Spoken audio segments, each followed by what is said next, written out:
Hey, Brian Wright Show Nation. Welcome inside the broadcast booth. Brian Wright here, and welcome in to the very first episode of the Brian Wright Show, but episode 124 overall at the exact same time. So you may be going, hey, how can this be a first episode and also the 124th at the same time? Well, if you've been paying any attention whatsoever, we have now rebranded the New Patient Group podcast, which we have spent 8 seasons doing. Appreciate all of your following, our great support and followers and the downloads across the globe. We have rebranded that into the Brian Wright Show. So 124 episodes in, and today's the first episode of the Brian Wright Show. We're going to be diving into why we are the voice of the new economy, what the new economy is, the consumer data that's truly alarming, but a lot of people also complain about it, when what we're going to teach you is how to use that consumer data to transform your life, your career, and or your business. Use the things to your advantage that other people complain about those same reasons on why they're failing, right? A lot of the decision-making you make play a lot into the successes you can have in this new economy, or maybe even the failures, the lack thereof. We're going to be talking about that today. We're going to be talking about the consumer data, using the decisions and how to make decisions around that consumer data, how to take your personal bias out of it. And if you can look at the data and think in terms of customer experience over data, customer experience over analytics, customer experience and relationships, and how you can take those and how you can look at the consumer data and say, look, if we change the journey, right, we are going to dominate in our business, right? This is also somebody in an episode for many of you out there, right, that maybe not be business owners, your employees, your reps, you work for an entrepreneur, whatever it is, or maybe you're just trying to get more out of life. This consumer data I'm going to talk about today very much applies to, hey, I want to lose weight, want to be more healthy, I want to get more out of my relationship with my spouse. You can use this data, whether you're trying to improve life, career, and or business, all the above, like I just mentioned. Excited about this. We're going to kick off the Brian Wright Show with an awesome one, and let's get started. Welcome to the Brian Wright Show audio experience. A podcast dedicated to transforming lives, careers, and businesses. And now your host. He's a husband, father of 2, an international business and life coach, the founder and CEO of New Patient Group and WrightChat, and a consultant and global speaker for some of the finest companies in the world, such as Invisalign and many others. Now, here's your host, Brian Wright. It was about 2 years ago now, I was speaking for Invisalign in Charlotte, and afterwards I was walking the streets of downtown and chose to walk into this quaint little restaurant. Looked awesome, really good ambiance, and I'm just going to sit there because I had a few hours before I needed to go to the airport. And I'm sitting in this little quaint area of the restaurant where you could see the cooks. They were cooking things, and you just open kitchen, kind of like an open, like a sushi bar kind of thing, but it wasn't sushi. It was just an American cuisine restaurant. I'm sitting there, ordered a cocktail, having an appetizer, and I hear, "Are you Brian? Are you Brian Wright?" And I look up, and it was a sous chef that was back there, and I said, "Yeah, hey, how you doing?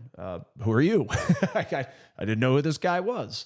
And he's like, "Man, we've been listening to your podcast for years, and we've implemented so many things into this restaurant." And I was thinking to myself at that time, I'm like, well, that's cool, right?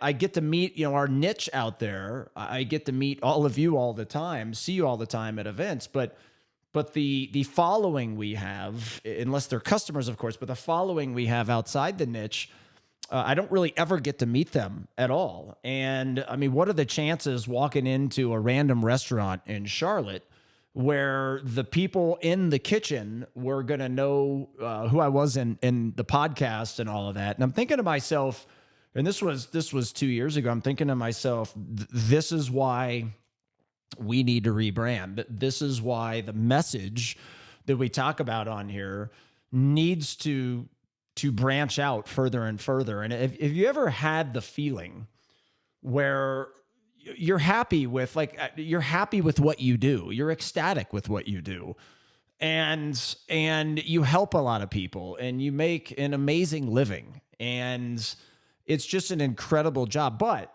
at the same time, there's a piece of you like, look, I want more. Like there's more to the message that I have. There's more to the talents that I have. And internally, I'm excited. And I've said this in some other podcasts leading up to today being obviously the first episode of the rebrand from the New Patient Group podcast into the Brian Wright Show, is that whether it be talking to somebody on an airplane, getting stopped walking, around downtown like I just described, walking through an airport after an event, whatever it may be, I love so much helping people. And we have helped so many in our niche for so many years. And now, not that, like I've said before, like we're not going outside the niche, but the messaging, just everybody needs to hear the messaging that we talk about on here from a transformation of life, career, business. If this is the first episode you've ever listened to, the imagination you need to use on some of these episodes is big, because let's say you're an entrepreneur and you own a web design firm, or you own a plumbing company, or an electrician, or a lawyer, or whatever it is.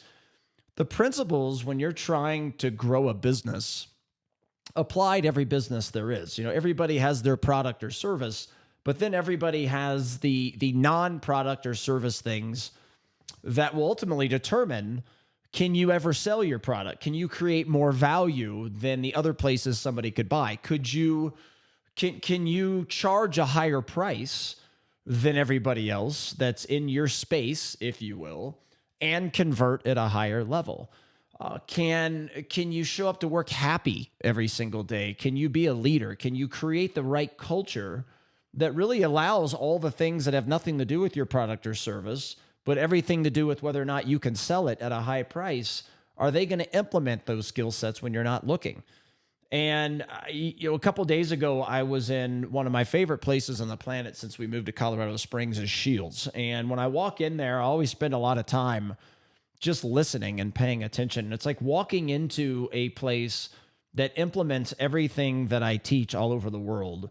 From, you can tell their culture's exceptional. Their people are happy. Their people are hardworking. They're knowledgeable. They know how to educate. They know how to speak. And they know how to make you feel great while spending a ton of money, which is really what a lot of this goes into, right? It's the waiter that can speak in a way that gets you to spend way more money because you bought the bottle of wine instead of the glass. You bought the specials for the evening. You bought the, set off menu items. You bought the desserts instead of not getting desserts. But you walked away feeling really special, really good. You're wanting to tell people about the experience and things like that. And there's an art to that. And that art, everybody, is not advertising. It's not outside your door and pay-per-click and all this crap that a lot of you have just been convinced over the years that you need. And I'm so excited to be back here as we, if you're somebody that's come across this podcast for the first time and you're not a business owner, we have tons of hourly employees inside the business owners that we do help. We have tons of people that, reps all over the country that work for more of a corporation that listen to this podcast to get more out of their life and more out of their career. And if you really pay attention to it and really look into the inner workings, you'll realize that life and career and business they're all interconnected. They don't operate separately. And for many of you out there that don't know that or don't pay attention to it, it'll make all three areas of your life, assuming you're a business owner. So that's where the business comes in. When I say life, career, and business, really what I'm talking about for employees out there, it's life and career. For business owners out there, it's really all three, because part of your job as a leader is to develop your employees in their life and in their career. That's just the reality of it. It's part of leadership today. You should want to develop your people. You should want to create and develop their skill sets in a way that's going to allow them to advance their career, get more out of their life, and maybe be promoted and eventually leave your business and take a job elsewhere and make money that they otherwise never would have been able to make inside your business. And there's just so much that goes into all that. And we're here, everybody, the first episode of the Brian Wright Show. And, this life, career, and business topic is very much related to really what we're going to be talking about today. And that's today's consumer, using the consumer data to dominate this new economy, to successfully navigate this new economy. And, our lives, our careers, and our businesses do not take a linear path. It would be so easy if we woke up every single day and everything was just a little better every single day. Can you imagine that? It's just, you could kind of sit back and just go, oh, we had, 3 sales today. And I know tomorrow when I wake up, there's going to be 4. And the following day, there's going to be 5 and at a higher price. Right? Obviously, it doesn't work that way. Life is an infinite marathon journey without a finish line. Our careers are like that. Our businesses are like that. But oftentimes, too many people take the finite sprint, if you will. They're thinking 3 months from now instead of a year from now. And that's where, if corporations and a lot of the reps listening, this is one of hundreds of differences between how you have to be successful running a small business versus a publicly traded company, as an example. Many of you already know this, but some of you may not. I'm a speaker and consultant for Align Technology, makers of Invisalign, $3 billion publicly traded company. And I certainly love speaking for them and consulting with them and bouncing ideas off each other and business ideas and things like that. It's an honor. I love doing it. I'm good at doing it. And I know I help them tremendously throughout our journey, just as they've helped me tremendously throughout our journey together. But the way they look at numbers is quarter by quarter, because they've got to show specific things to the shareholders, and short-term decisions are unfortunately the way they have to look at it. As an entrepreneur, short-term decisions will kill you. They will crush you. It's the vision that you have and the journey that you stick with on brand representation. And you may implement something new with the very much knowledge of knowing this could take 24 months to actually pan out. But we're going to do these things because every day it's going to enhance our brand. And look, not necessarily the podcast topic for today, but one of the most difficult things and why I think so many companies suck is that they're paying more attention to the numbers and the data and the analytics than they are the relationships that they're building with their customer. They're looking more at what does it cost me now versus if I do spend this money, how does it enhance my customer relationship? How does it enhance my customer experience? And when you think that way, it doesn't always produce a return right away. Right? You may lose money even in the short term, but you know that over the course of time, it's going to help keep your customers, right? Instead of the leaky hole of them leaving all the time. It's going to wow them. It's going to enhance them. It's going to enhance the chances that they want to refer to you.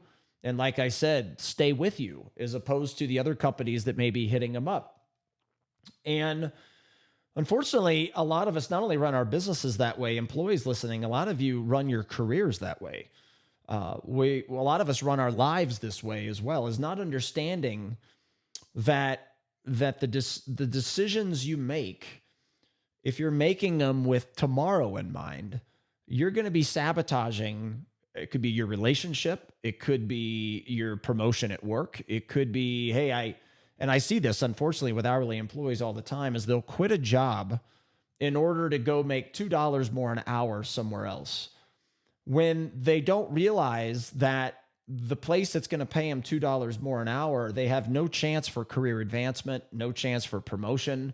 Maybe that place isn't going to develop them like the place they just left. And they lose the fact that, yeah, I may make less today. I may even make less next year as well. But if I work hard, if I develop skill sets, if I offer value to the business, which is really a lost art. Many of you out there, you can't even comprehend, if you haven't owned a business or 22 of them like myself, you can't even comprehend what a nightmare HR can be. And what happens if somebody does leave, and the retraining process. I mean, small business owners lose millions upon millions of dollars because of employee turnover. And especially if it's good employees. And that's a topic for another time for sure. But through all of this, when you're making these short-term decisions, employees out there, what you fail to realize is, hey, the business I'm leaving, right? This is a business where I have opportunity for growth personally and professionally. This is a business that is committed to developing my skill sets. This is a business that's committed to developing my skill sets personally, meaning in my life as well as my career, which means that I'm going to have an opportunity to get promoted with this company, make way more money if I stick with it. But this short-term decision-making of, hey, I can make $2 more an hour and people quitting, I see it all the time. And this is how employees, you sabotage your career, which in turn sabotages your life. And there's 1,000 examples. We do it in our relationships. We do it in, whether that relationship be with a spouse, a boyfriend, girlfriend, a friend, whatever the heck it may be. We do this to ourselves all the time. And a lot of this that I'm diving into and talking about right now, this life, career, business parallel, which is what this podcast has always been about for 8 seasons, but it was really never defined. Right? I never sat back here and said, this is what this podcast is about. But this podcast is dedicated to entrepreneurs, their team members, and all of their family members, but for anybody that is wanting to transform life, career, and/or business. And the principles, like we're talking about right now, this life, career, business parallel, the principles all apply regardless of whether you own a business or not, what type of business you are, whether you're in our niche in orthodontics, dentistry, other healthcare spaces or not. It applies to everybody. And one of the reasons that I believe so many of you sabotage your success out there personally and professionally is what I call this new economy that we're going to be diving into today. I mean, this is real stuff. Like if all of you out there said, look, I'm going to remove my personal bias 100% from every decision I ever make again in my entire life, while extremely, extremely difficult, obviously, harder for others than it is others. But it's if you remove the personal bias and you use the consumer data that I'm going to be diving into today to make the decisions for you, or to at least teach you so you can understand, okay, this is why I'm having a problem losing weight. This is why I'm having a problem in my relationship. This is why I'm having a problem financially. This is why I'm having a problem getting a promotion at work, a pay increase at work. Or business owners out there, this is why I'm not converting the way I want. This is why sales are down. This is why revenue, production, collections, profit, efficiency are down. Whatever it may be, if you are not consistently achieving your goals, it's not because of a down economy or a slow metabolism or price shoppers, they're calling your business, wanting your price for cheap. It's not because of those things. It's because of the decisions that you are making. And a lot of times we make blind decisions off of personal feeling rather than data. Or we can't figure out why we're not succeeding personally or professionally. That goes career and business when I say professionally. But we fail to realize how the decisions we're making are impacting that. So therefore we need pay-per-click ads. We need more outdoor advertising. We need muffin drops, orthodontists out there to the dentist. Like, you constantly are thinking outside your doors when inside your business, there's millions upon millions of leaky holes. Now, this is the first podcast we've done since the beginning of April, and I wanted to finish the new patient group podcast before we officially rebranded this month in May. I wanted to finish on that blind spot podcast, and I wanted to because that's an exercise. With shout out to everybody that came to the mastermind event in Scottsdale. You want to talk about a good time? Holy cow! I talk to Chris and my wife about this every year when we have that mastermind, and the spouses are there, the customers are there, docs are there. I laugh harder every year on that getaway than I have the previous 364 days. I mean, that was our 4th one. The camaraderie, the life, the career, the business topics, the laughter, the food, the fun, is unmatched. I love all of you so much. And it's hard for me because I do consider so many of you my very, very close friends, and I have more fun with you than I really do with anybody else in my life. And we don't get to see each other that much, right? So it's like those 3 or 3.5 days, whatever it is, are so fun for me. But the topic on that Blind Spot podcast, that's what we roundtabled a lot at the event. It was a look in the mirror, look at yourself, and realize you're part of the problem, right? And there's so many uncontrollable conditions we all face out there, right? A down economy, that's something that's uncontrollable for us. The pathetic politicians are obviously a big part of that. You know, we print $1 trillion every 90 days. Inflation is insane because of that, and many other things. And we're kind of put in the middle of it with a bunch of people that are completely unqualified to do anything they do for the most part. And it affects our businesses, our careers, our lives, and things like that. And while we can't control that really, we can obviously vote for different people. But while we can't really control a down economy, just like you can't control a slow metabolism, there's very specific decisions that you can make to use those to your advantage or to overcome them. But when we sit and blame them as the reasons for our failures and we don't look in the mirror, what we end up doing is using those uncontrollable conditions that change our state, change our mood. And not only can they get us down, it literally keeps us from being able to see the light at the end of the tunnel saying, look, I can make different decisions than I'm making today. And some of this is kind of a pickup off the blind spots. Like, I think the blind spots would be if you haven't listened to it yet, it would be a good podcast to go back and do that exercise that I talk about at the end, because they're real. You know, instead of saying our production and revenue and sales and new customers, new patients, and whatever are down because of down economy, competition, whatever it may be, the exercise entails, our sales are down. What am I doing to cause that? What decisions am I making to cause that? And that's really where this new economy comes in, because if all of you would just spend the time to self-educate. I've talked about this a million times on stage, on demand courses, to our customers a million times, that the smartest business people in the world are billionaires that dropped out. 75% of them dropped out of college or never went. These are the smartest business brains on the planet because of many things.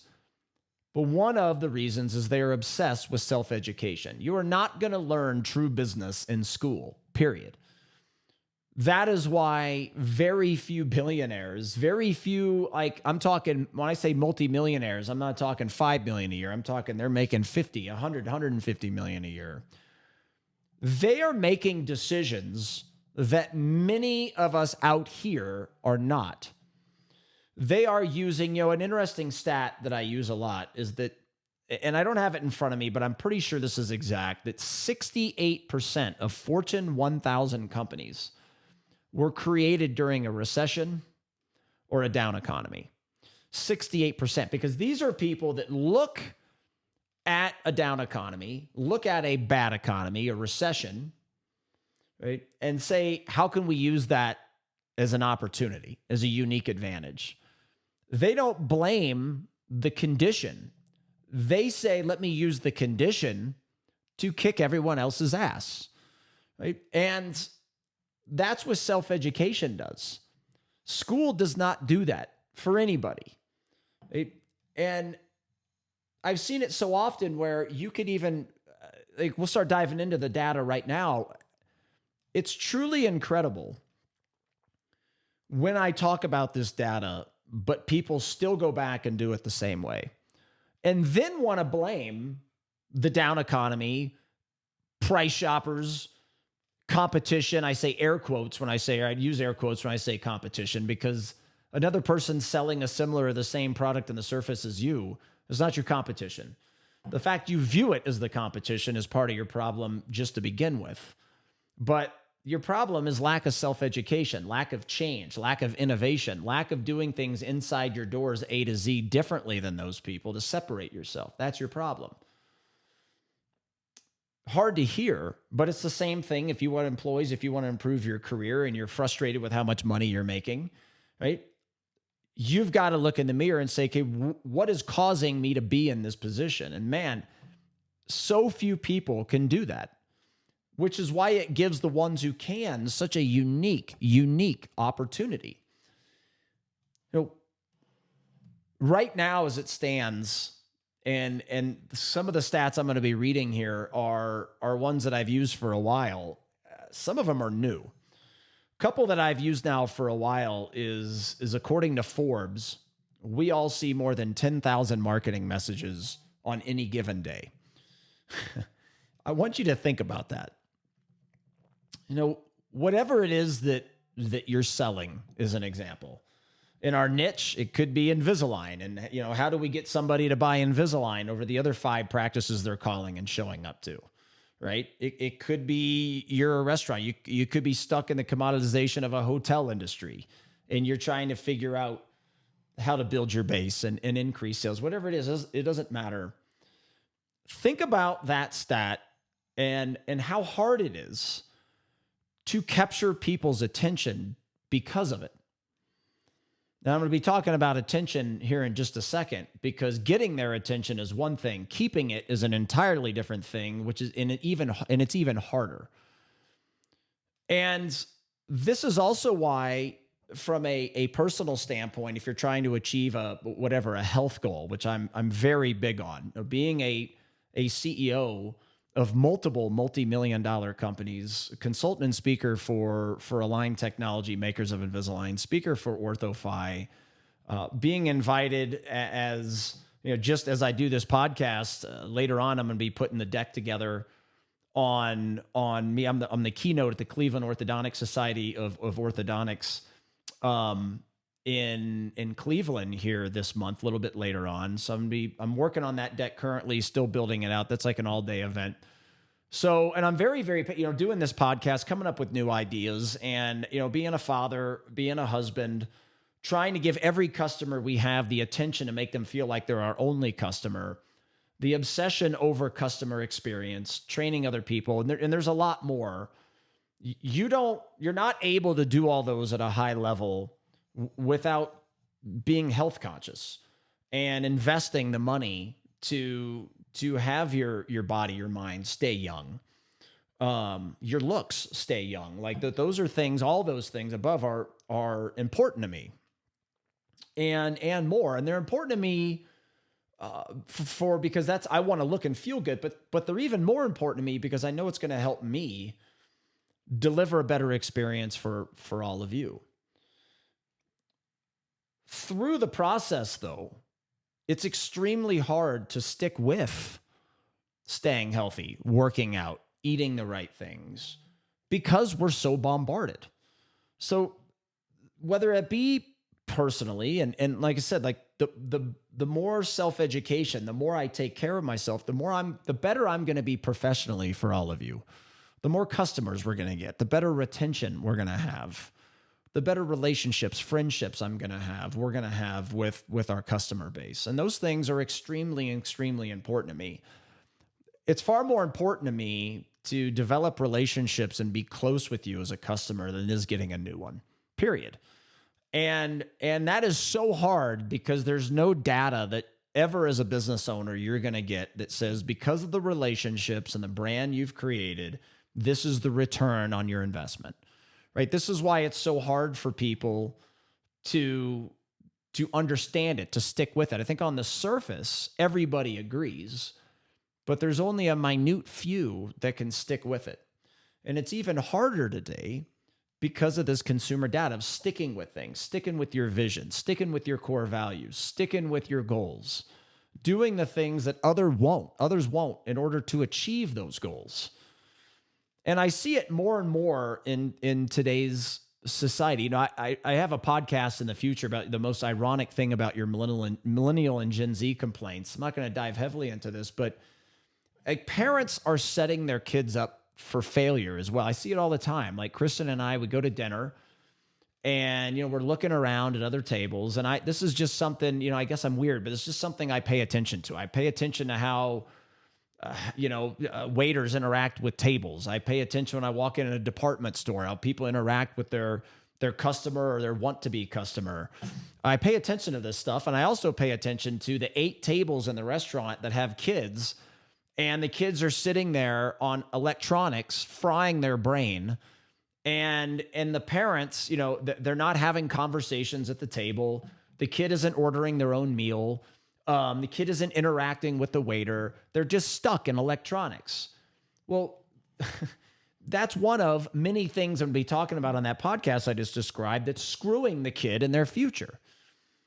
And I see this a lot with all, it's all generations, but it's more the Gen Z is an example of, it's really, really hard for them to stick to things. It's really, really hard for them to reach, and employees is a great point for all of you. It's really, really hard for you to achieve a goal that's going to take 2 years because, like I said earlier, the moment a $2 a raise job comes up, you're out the door and you go over somewhere else. Like, that's not the way to grow your career. It's not the way to increase your value proposition to the business owner.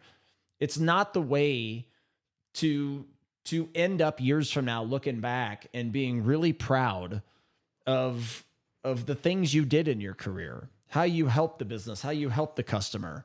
It's just not. And business owners that are in the Gen Z category too, it's hard for them to stick with. Like the second the month comes and, money's down or whatever it is, like they crush their vision, they fire their outsourced companies, they can't stick.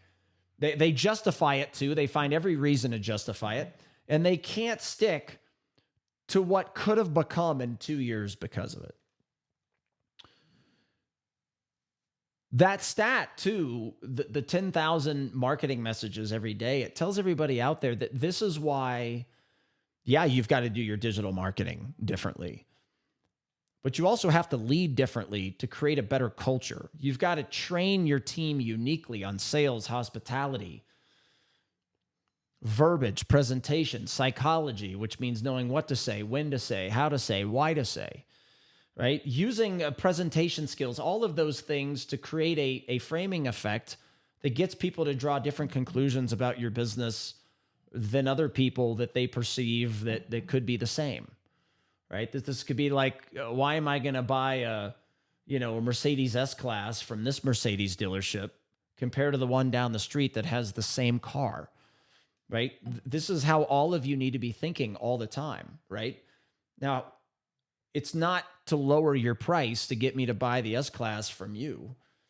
It's to actually be more expensive than the other place I could be the S-Class I could buy the S-Class down the street, but have all the non-car experiences so great that it builds the value in a way that somebody wants to spend more with you.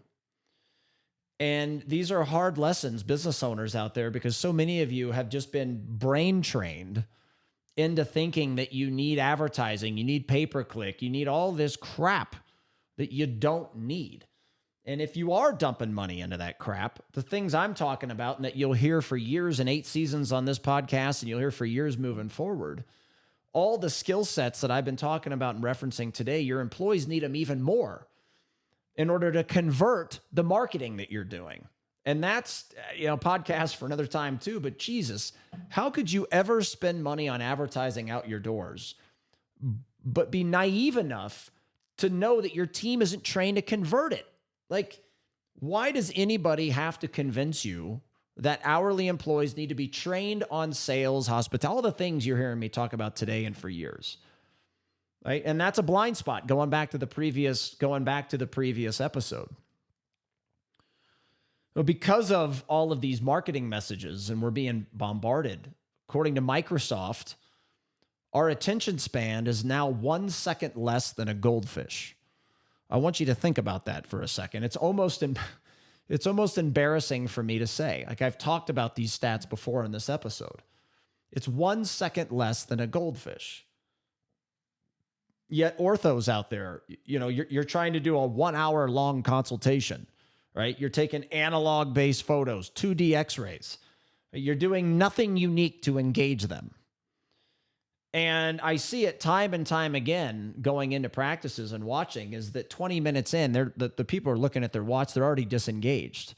Like, I look for those body signals and those clues that people are giving.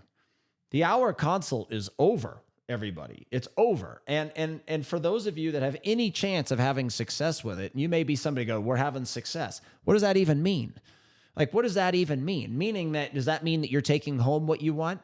And that your conversion you're happy with, right? If that's the case, it's one of those things that you don't know what you don't know, meaning that if you changed and did it differently, then maybe you're taking home twice as much and your conversion bumps 10%, right? But because you're happy, you're reactive and you wait until you're not happy to do anything. And part of this consumer data goes into, because our attention span absolutely sucks, it's very, very, very hard for us to focus on the controllables.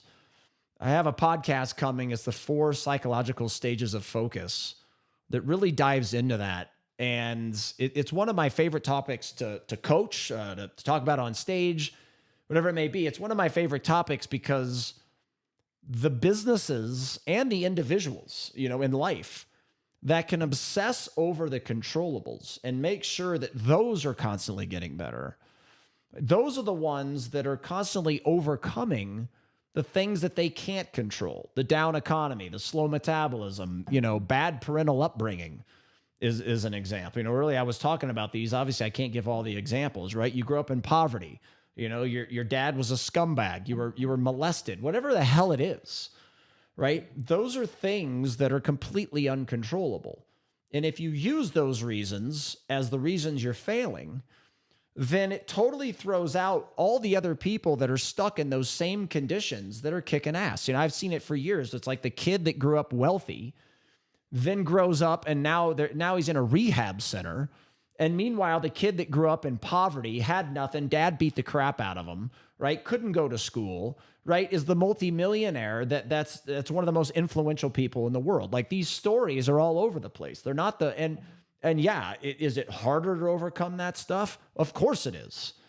But the reality is the decisions you are going to make, and those decisions very much, amongst other things, are very much centered around what you can control.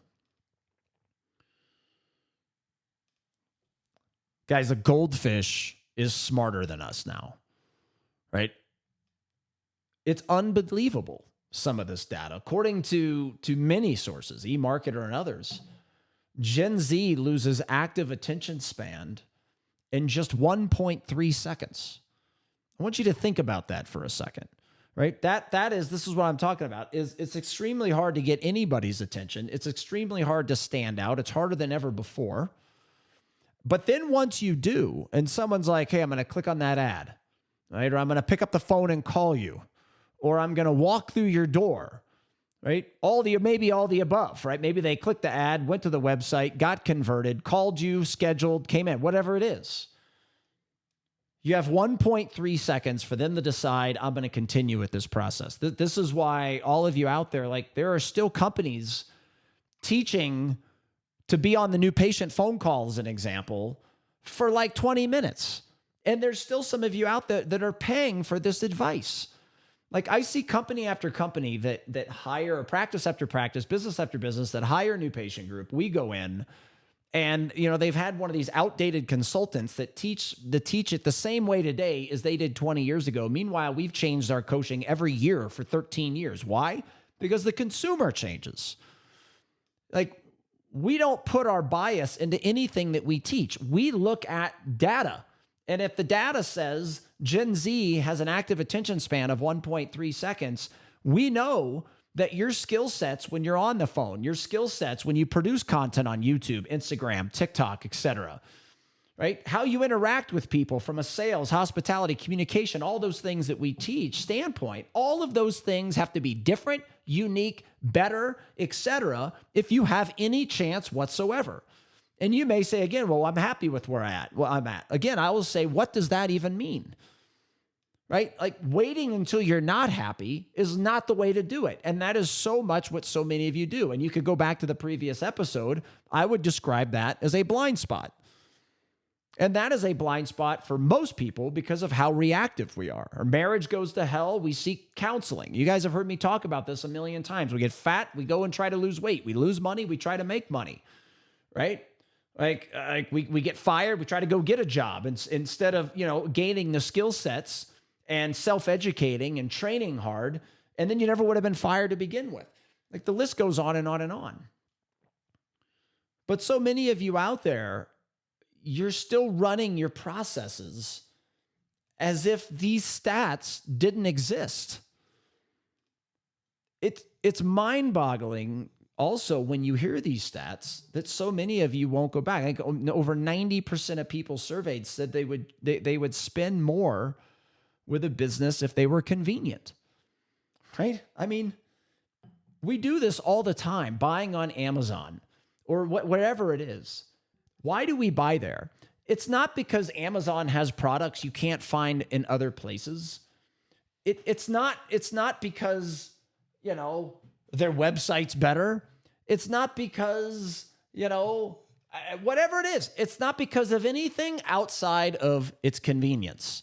We spend more for products, and you should look at this. Oftentimes, products on Amazon are more expensive than if you bought them from, directly from the company or from another website. And why do we do it?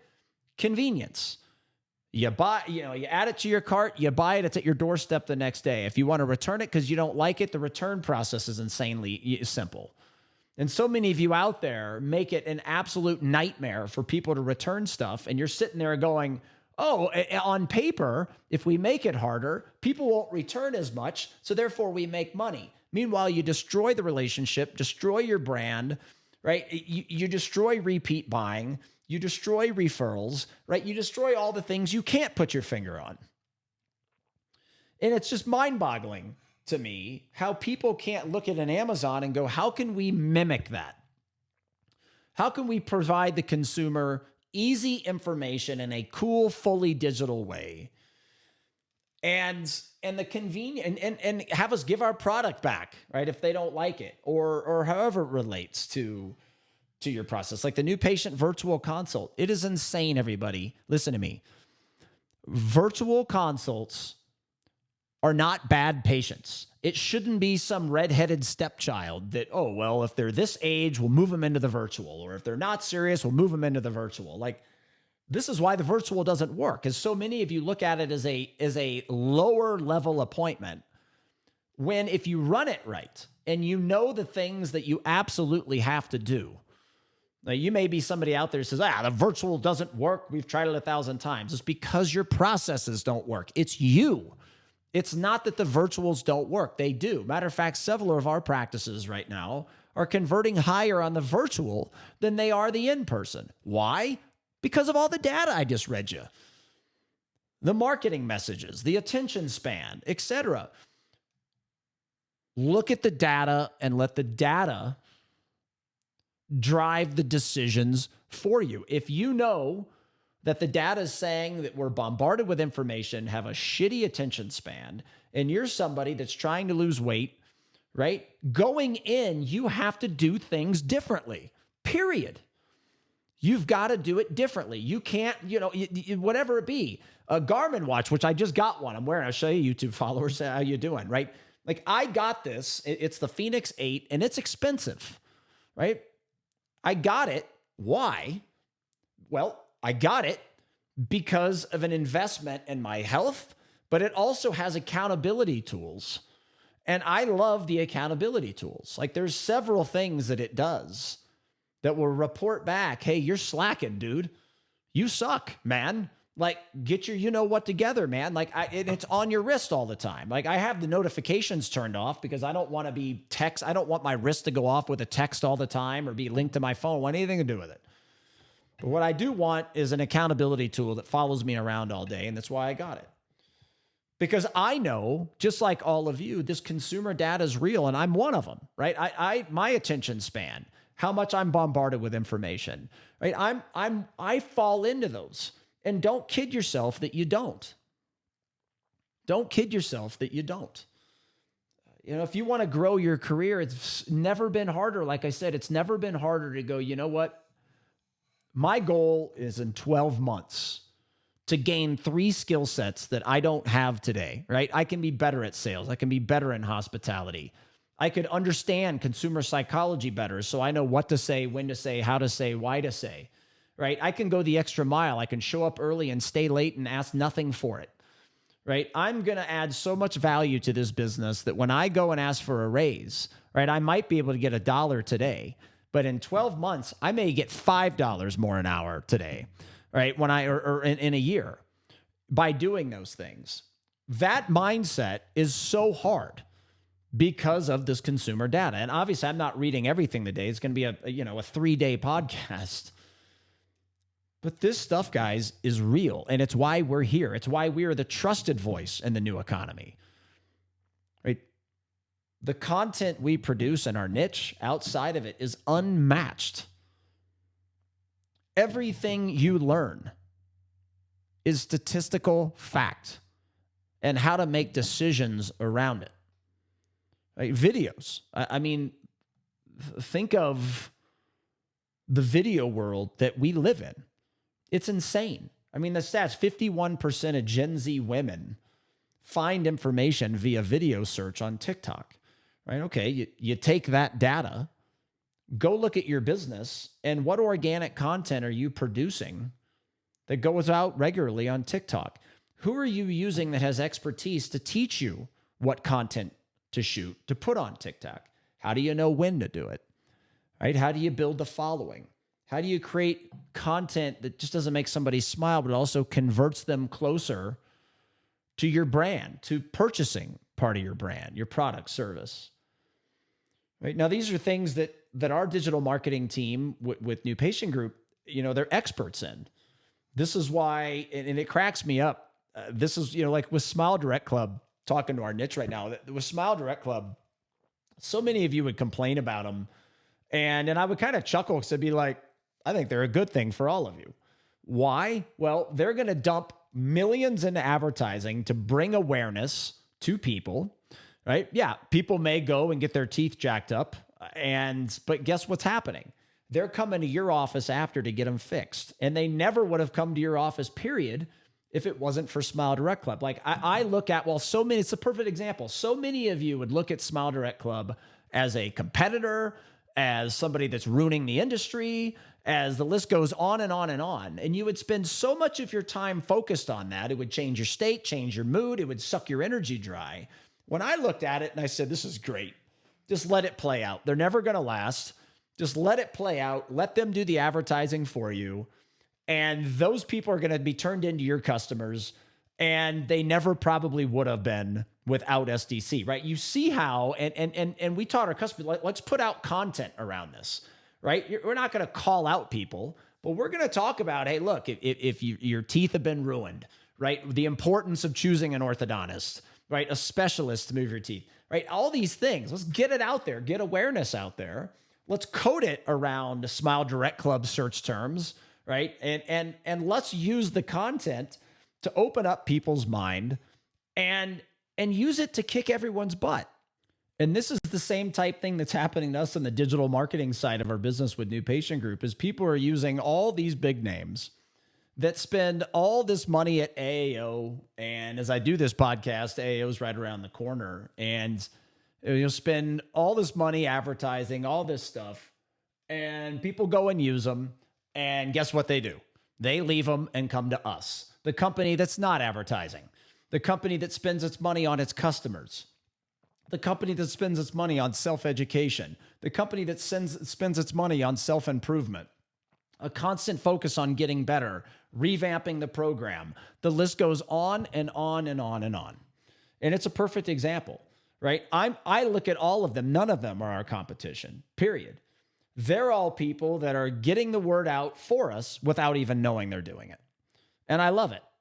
And then people leave, they come to us, we rarely ever lose them, right? And this is how so many of you need to look at this stuff. Like, use things as opportunities to advance your career, get promoted, make more money, right? Get more out of your relationship with your spouse, grow your business.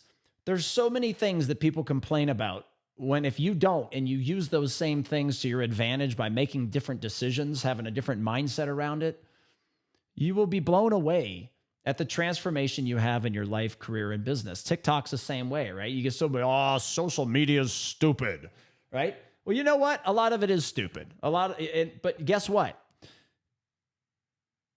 You can still use it to your advantage, right? Like, we're all over it. Do I think it's stupid? I mean, I don't think a lot of, we don't do a lot of content that, it's more content that is going to help you, right? It's not goofy, that type of content. Is it stupid? I don't know. But I just know what the stats are saying. So it doesn't matter. Like if you're somebody out there, you're like, it's stupid. Who cares? Like who gives a damn what you think? Like, sorry, that's probably pretty straightforward, but it's true. Like it doesn't matter how you feel. It doesn't matter what you want. It matters what the data says. It matters what the consumer data is. It's your job as a visionary to then use that data to your advantage or go around with your groups of people complaining about it and using it as a reason that you're not kicking everyone's ass. It really is that simple. Well, according to multiple sources, 1 minute of video is now worth 1.8 million words. I want you to think about that. 1 minute of video is worth more than 1.8 million words. One of many reasons, one of the reasons that's the case is that viewers will retain 95% of a video's information as opposed to only 10% via text when you're talking to them in person, etc. And you look at that and you say to yourself, or at least I do, like, okay, how many things can we turn into video that we otherwise would have to tell somebody, right? It's like the airplanes where the flight attendants still have to do all their hand signals about putting on the seatbelt and the exits and everything, repeating themselves. Nobody's listening, as opposed to the airplanes that have a video, right? The screen that folds down from the ceiling or in the back of your seat that explains the whole thing, right? It makes you more efficient.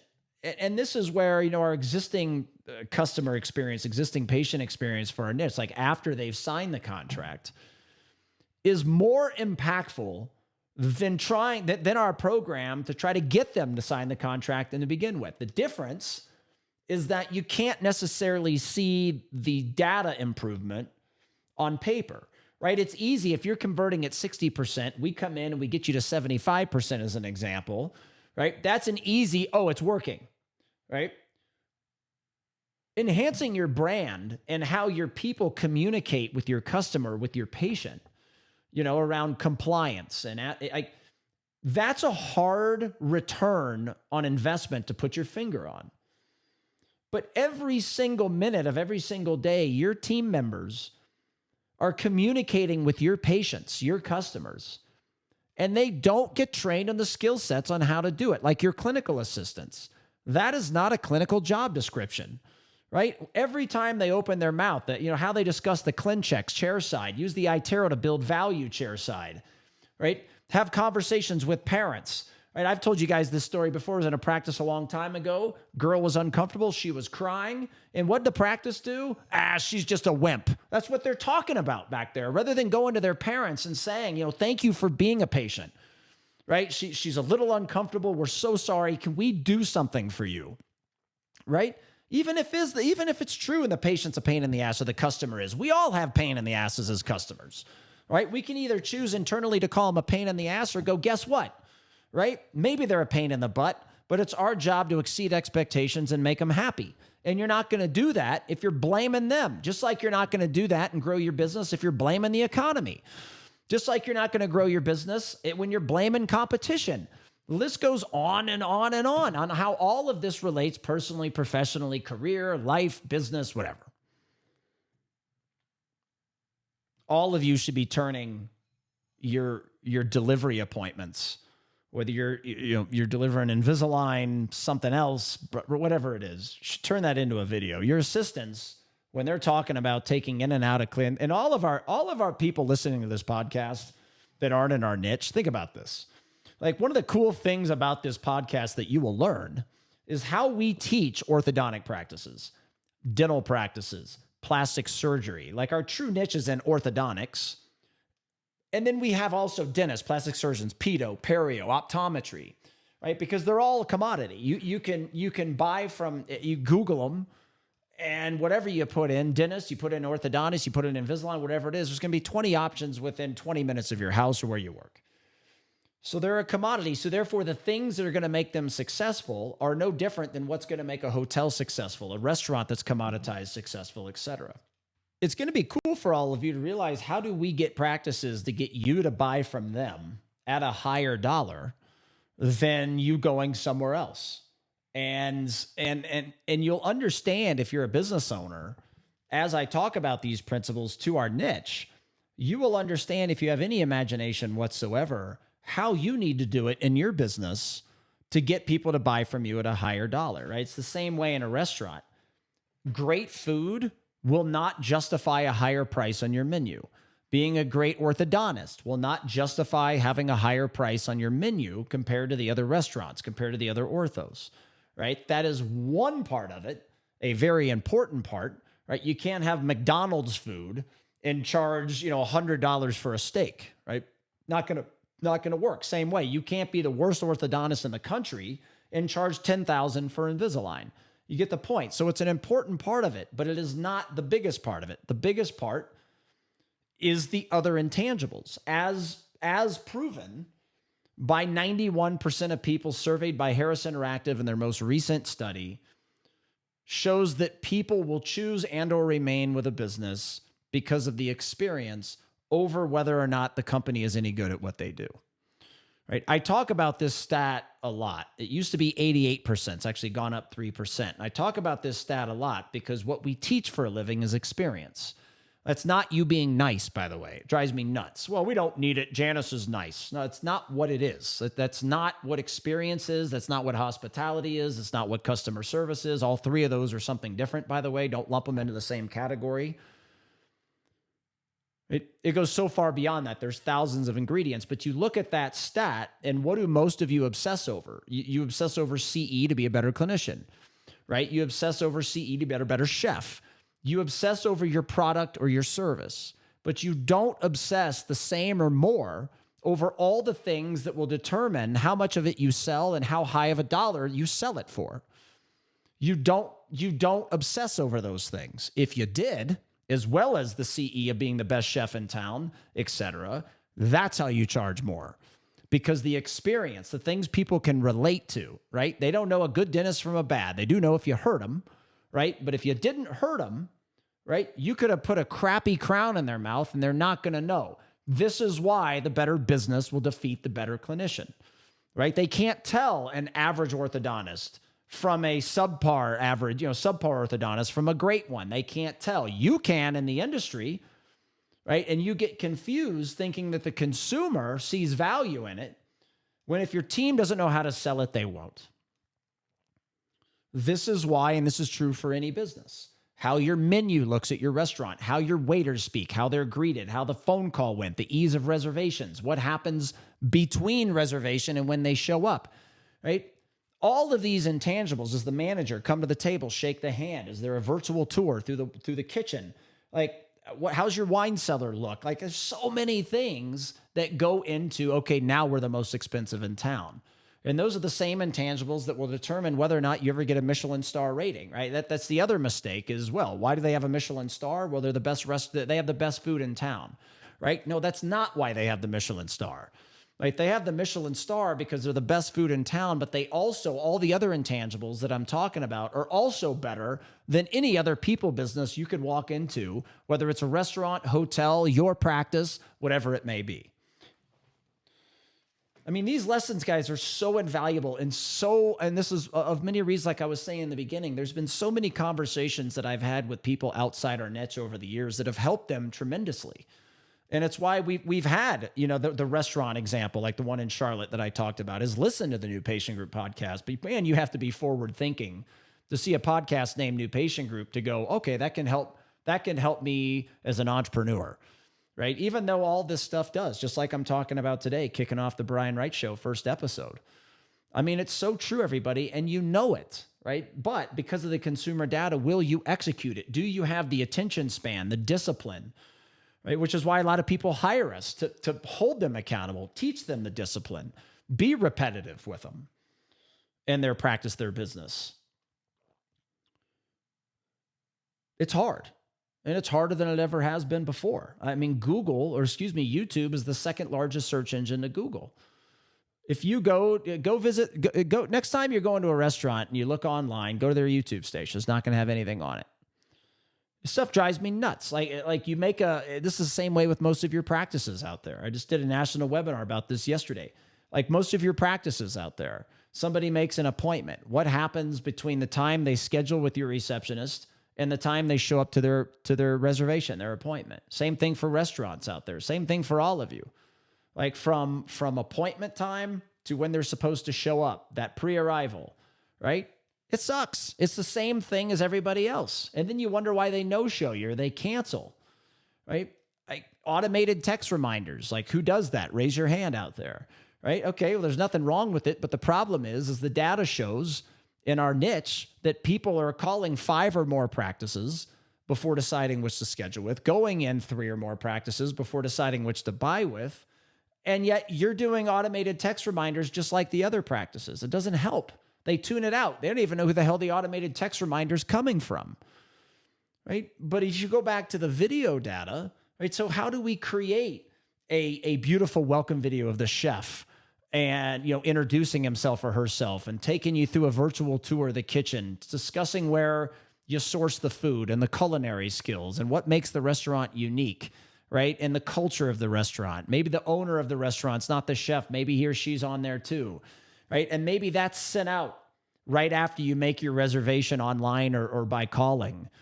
And every time you click on it, you're driven back to their digital presence where you can see other videos, which in turn builds up your Google search rankings because the two are very intertwined, right? These are the things that if you use the consumer data, the video is how you engage them. It's how you stand out. It's how to capture their attention. It's how to keep their attention. Right? This is how you can reduce, and so many businesses out, this is especially true in our niche, but many of you out there can relate to this too. If you would just focus on, but again, the reason why you don't focus on what I'm about to say is you blame the consumer, the patient, the customer, the whatever for no showing you, right? And you go talk to your buddies about, they're just price shoppers, they're not serious. Meanwhile, they're price shoppers because you don't have the ability to sell them on your value proposition because you're not seeking the training from experts on how to do it. You're doing the same things as the other 3. You are causing the no-show. And if you would just look at the consumer data and go, okay, how can we be innovative and think in terms of experience? How can we deliver that to get people to show up at a higher level? For many of you out there, like I said, especially in our niche, in ortho dentistry, et cetera, your ticket items are so high that if you can reduce your new patient, a lot of you should do this right now. Go find out how many new patients you had in 2024 and say, okay, if 30% of those showed up and we're converting at 70% at an average case fee of $6,000, boom, that's how much money we would have made extra in 2024. These are exercises you should be doing with yourself. That's one example of many all the time. All the time. And infinite-minded teaching here, right? And I love the infinite versus finite mindset. Been teaching it around the world for many, many years. And I haven't done a podcast specifically about it. It's coming. The infinite-minded person, so the finite-minded person would stop right where I just said. Okay, let's say you did that exercise and let's say you lost $250,000, right? That's where they would stop. Okay, the infinite-minded person would realize the true loss wasn't the $250,000. It was the brothers, the sisters, the friends, and all the other referral stream that would have come from starting those patients. It's those ones you lost that add up to millions, right? Those are the infinite-minded thinkers, the ones that understand you have to think beyond paper.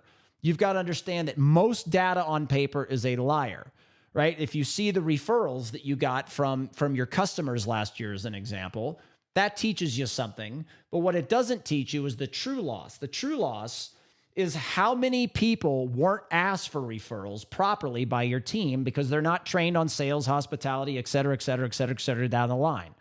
Same with your Google reviews, right? Let's say you got 50 last year and you're happy with that. I would say, how many would you have got if you trained your freaking waiters how to ask every table? When's the last time you went to a restaurant and that happened? It never happens, right? Why? Well, they don't think in terms of experience. They don't think in terms of this. They're so worried about advertising that if they would have just reinvested the money to the waiters, they wouldn't have to advertise. Same with so many of you in our niche and your practices out there, right? If you would just get your team trained consistently and repetitively on sales and all these skill sets that I talk about, you're going to be getting so many more 5-star reviews without worrying about automations and tech that you got to pay companies for. You got to train people, and you got to train people in a specific way because of the attention span. Like, what are the chances of somebody that loses active attention span in 1.3 seconds? What are the chances of you asking them in a way that engages them, but then in turn gets them to go do it when they leave, right? Because life gets in the way. Like, there's specific ways to do it. There's specific ways not to do it. Just like the virtual consult, all the other things. 96% of business owners say that it's never been harder to keep great people, right? It's hard to find anybody anymore, but keep great people. And it's one of the reasons it's hard to find is that we live in socialism and don't even know it, right? The tax rate in California is the same as it is in Germany. I know this because we have a babysitter who is from Germany, and they're about to leave Colorado Springs and move to California. Her husband is on a professional soccer team in Denver, and he got traded or whatever it is, and they've got to move to California. When you add up all the taxes, sales tax, food tax, gas tax, which is the only taxes the government should get. If they managed it right, they wouldn't need anything else. But they piss it down the toilet. So then you've got state tax, income tax. I mean, there's taxes for everything, right? I mean, there's even cow fart tax, and that's not a joke. That's another crazy tax that has been put on farmers. Like, we live in socialism and don't even know it. And part of the socialism, you'll see it in any socialistic countries, the work ethic sucks, right? It sucks the greatness out of people because you have the rich and you have the poor. There is no middle class. There can't be because of the tax rates. And because we live in socialism, this is why it's so hard to teach somebody you've got to earn it.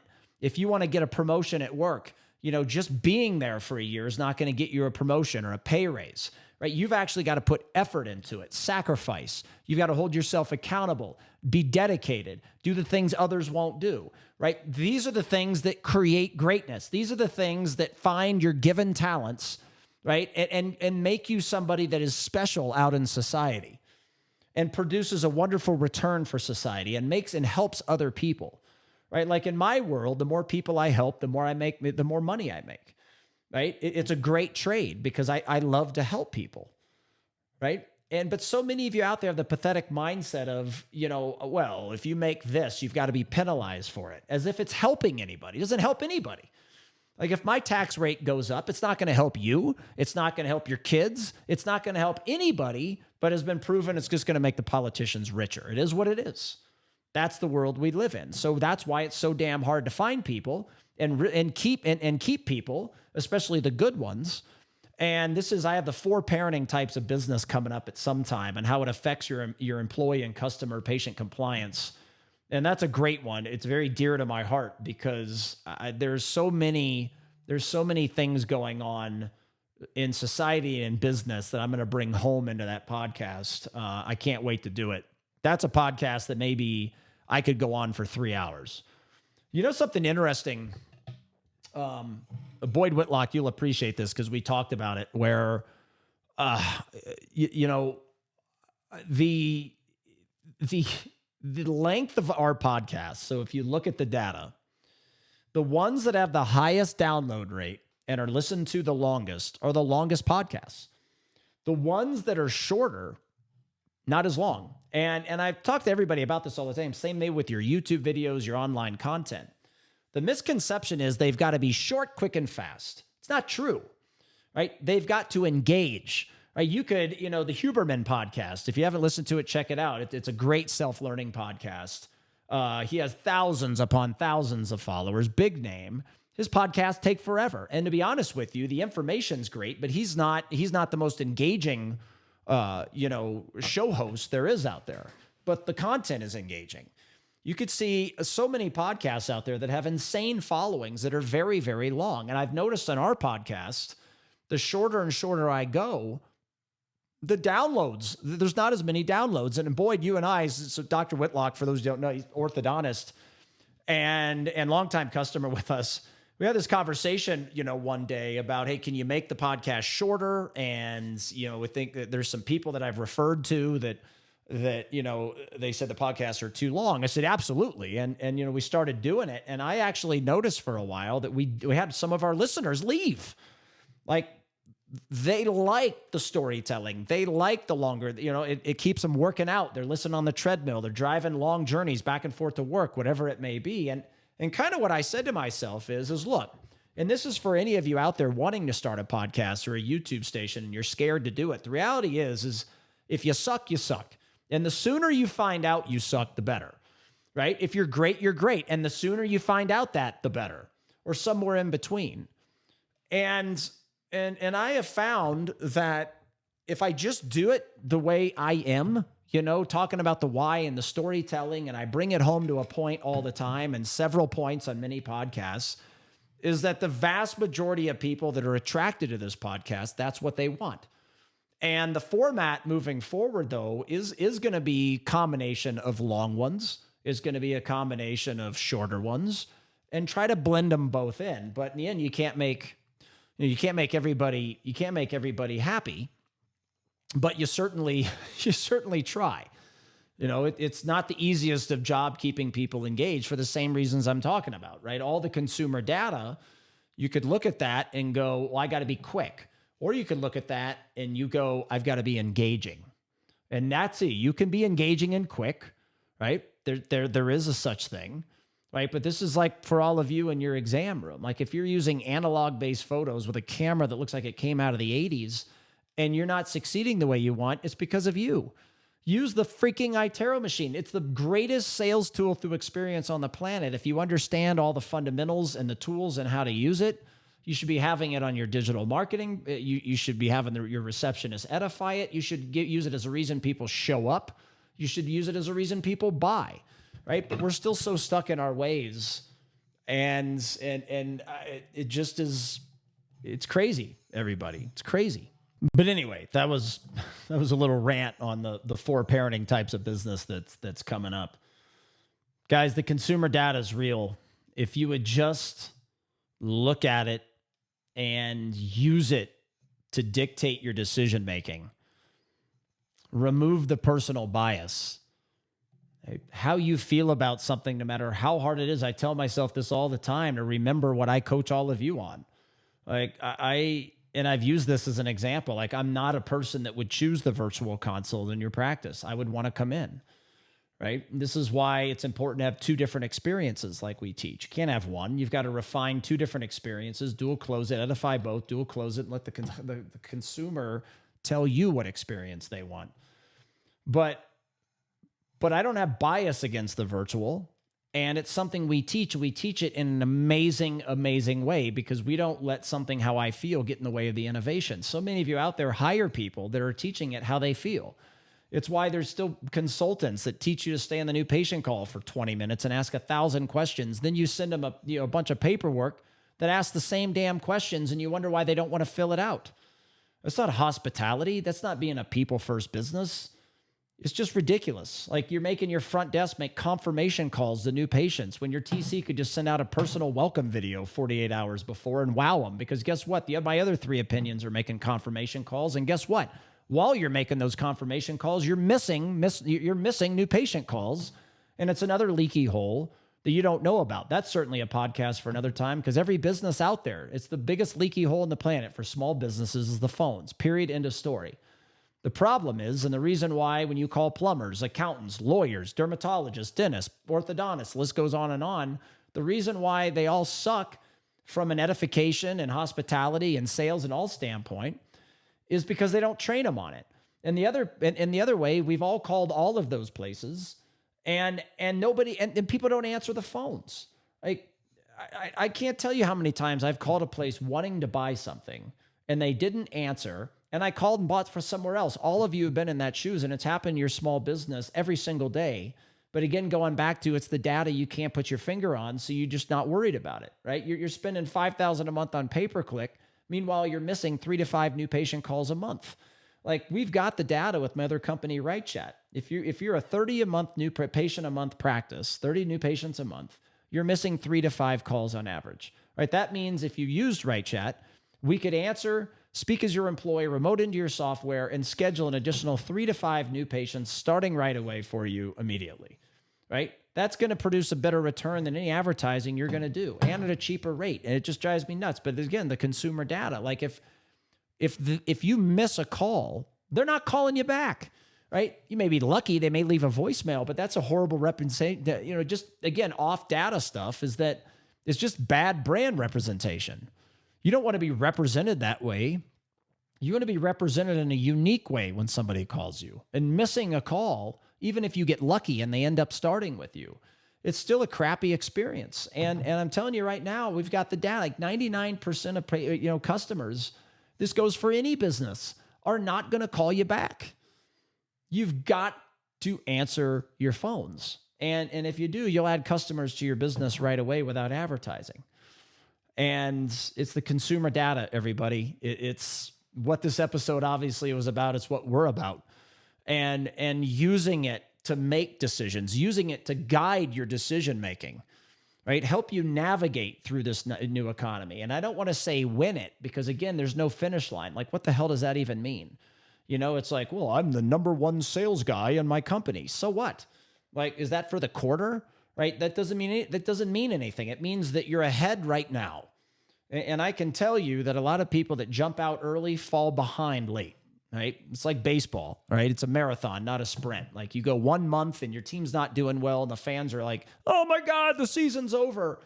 Meanwhile, anybody that's been in professional baseball, and many of you know I was an umpire for 3 years in professional baseball, anybody at any level or any job description in the game knows that standings and stats don't matter until after the All-Star break, right? And in life, it's kind of the same thing. It's like you're ahead now, but guess what? This crazy maze of a journey we're all in, you may be getting your butt handed to you in 2 years, right? And you have to remember that. That's why you've always got to be making the moves today, whether you're in trouble, whether you're doing great, whether you're in between. You've constantly got to be making the moves to make sure you stay there. And damn, that is so hard. That proactive mindset is so difficult. It's so difficult. But everybody, if you simply remove the bias and make decision-making around customer experiences rather than data, and you make your decisions around how to use that customer experience in a way that the data around the consumer is telling you, you're going to crush everybody, all right? I hope you enjoyed the very first episode of the Brian Wright Show. I think this is I think I said it in the beginning, this is episode about 124 overall. So as always, everybody, please subscribe. We have a brand new Brian Wright YouTube station. Please subscribe to that. I'll put the link if you're watching this on the new patient group station or somewhere else. I'll link up all the YouTube stations. Please go there and subscribe. We're trying to build up this organic following on a brand new YouTube station of the Brian Wright Show. We've got a brand new Brian Wright Show Instagram, all right? So I'll put that link in the podcast description below as well. We also have a brand new website, and it's the brianwrightshow.com. I actually think it's bwshow.com. I'll link that up so you can check that out as well. But we'll put, as always, all the goods, all the links down in the description below, as well as how to get a free consultation with myself to talk about your business, your practice, just the struggles you have, whether it be on the digital marketing side or inside your doors on the coaching side, around all the great things we teach on here. We look forward to helping you. All those links will be in the description below. Please thumb this video up on YouTube, share it with your friends, colleagues, anybody, family members. Same way if you're listening on the audio experience channels, give us a nice 5-star review on Apple or iTunes, wherever it may be that you're listening. And please share this, everybody, with anybody that wants to get more out of their life, career, and or business. And until next time, we'll see everybody soon. Bye-bye.